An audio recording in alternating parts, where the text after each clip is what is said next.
Indonesia adalah negara dengan sejuta keberagaman.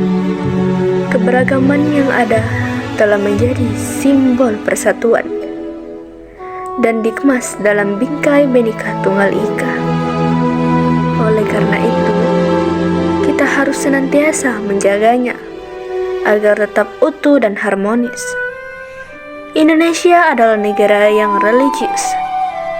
Hal itu dibenarkan sila pertama Pancasila, yaitu ketuhanan yang Maha Esa. Kebebasan dalam beragama dijamin di Undang-Undang Dasar 1945, Pasal 29 ayat 1 dan 2. Pemerintah Indonesia meresmikan agama di Indonesia ada 6. Agama Islam, Kristen Protestan, Katolik, Hindu, Buddha, dan Konghucu. Keenam agama ini harus hidup berdampingan dengan masyarakat dengan prinsip toleransi antara umat beragama. Semboyan Indonesia yaitu Bhinneka Tunggal Ika, yang berarti berbeda-beda tapi tetap satu juga, merupakan wujud dari pengakuan keberagaman yang ada dalam mewujudkan kesatuan yang ada di Indonesia. Bangsa yang memiliki keberagaman harus senantiasa mengimbangkan antara semua norma dan ideologi yang ada, melihat keberagaman sebagai sebuah keuntungan, bukan hal yang dapat memecah belah persatuan. Keberagaman di Indonesia dapat kita jaga, menerapkan toleransi antara umat beragama, saling menghargai dan menghormati satu sama lain. Halo semuanya, Assalamualaikum warahmatullahi wabarakatuh. Kembali lagi dengan channel saya, Sinta Dewi Lestari. Di sini saya akan membahas tentang apa ya? Di sini saya akan membahas tentang merawat tri kerukunan umat beragama. Sebelum kita membahasnya, kalian jangan lupa like, comment, and subscribe ya. Mari kita bahas. Kebebasan beragama serta saling menghormati antara umat beragama secara tegas tercantum dalam Konstitusi Indonesia, yaitu Undang-Undang 1945 Pasal 29 ayat 1 dan 2. Berikut ini bunyi dari Pasal 29 ayat 1, yaitu setiap orang bebas memeluk agamanya masing-masing dan untuk beribadah menurut agamanya dan kepercayaannya. Sedangkan bunyi dari Pasal 29 ayat 2 yaitu negara menjamin kemerdekaan penduduknya untuk beragama, beribadah. Artinya negara akan melindungi, menjamin, membimbing, dan mengarahkan kehidupan beragama sesuai dengan kepercayaan yang dianutnya. Indonesia mengakui 6 agama resmi yaitu Islam, Protestan, Katolik, Hindu, Buddha, dan Konghucu. Setiap agama mempunyai ciri khasnya masing-masing, antara lain kitab suci, tempat ibadah, dan hari besar. Berikut gambaran singkat masing-masing agama. Yang pertama, agama Islam.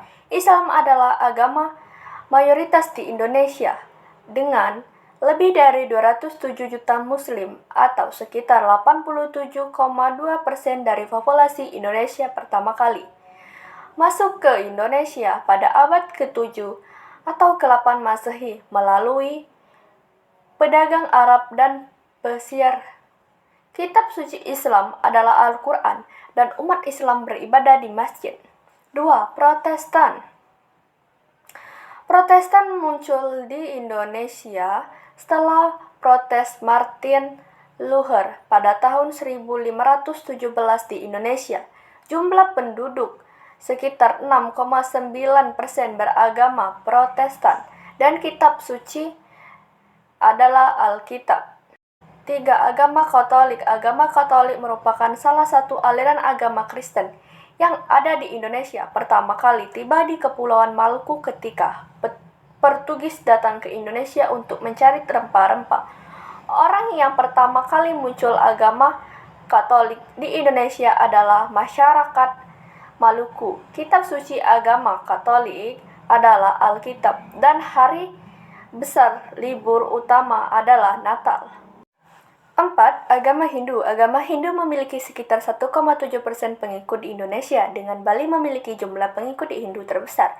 Kitab suci agama Hindu adalah Weda, dan umat Hindu beribadah di pura yang disebut pura hari raya besar di dalam agama Hindu, antara lain Nyepi, Kuningan, Galungan. 5. Agama Buddha.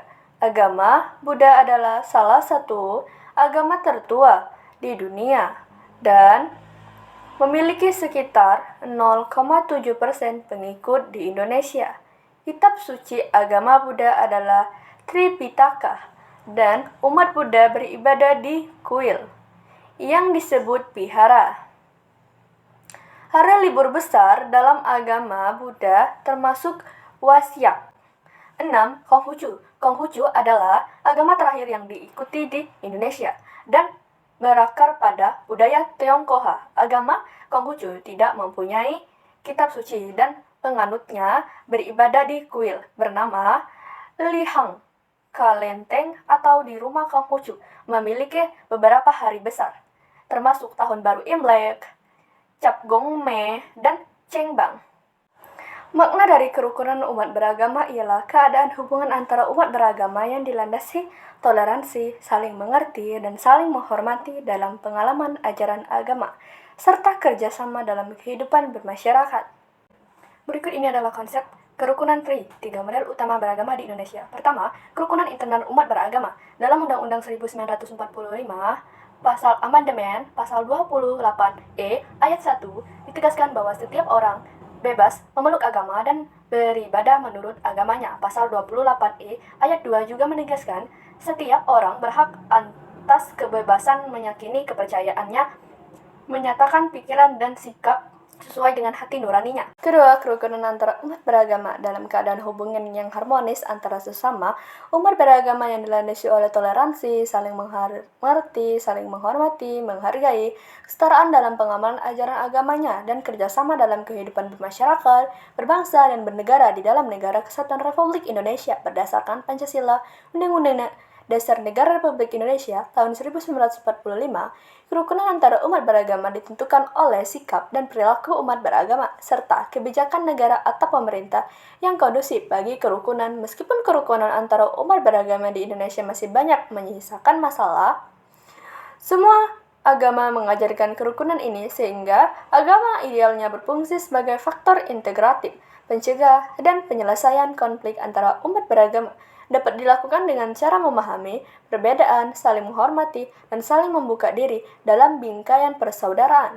Ketiga, kerukunan antara umat beragama dengan pemerintah adalah kebersamaan antara umat beragama dengan pemerintah dalam rangka suksesnya pembangunan nasional dan menjaga Negara Kesatuan Republik Indonesia. Kerukunan umat beragama adalah kondisi di mana antara umat beragama dapat saling menerima, saling menghormati keyakinan masing-masing, saling tolong-menolong, dan bekerja sama dalam mencapai tujuan bersama. Kerukunan antara umat beragama ditentukan oleh 2 faktor, yaitu sikap dan perilaku umat beragama, serta kebijakan negara atau pemerintah yang kondusif bagi kerukunan. Para tokoh agama dapat bersinergi dengan pemerintah dalam menjaga keutuhan, kesatuan, dan kesatuan pencegah dan menyelesaikan konflik juga penting dalam menjaga kerukunan antara umat beragama.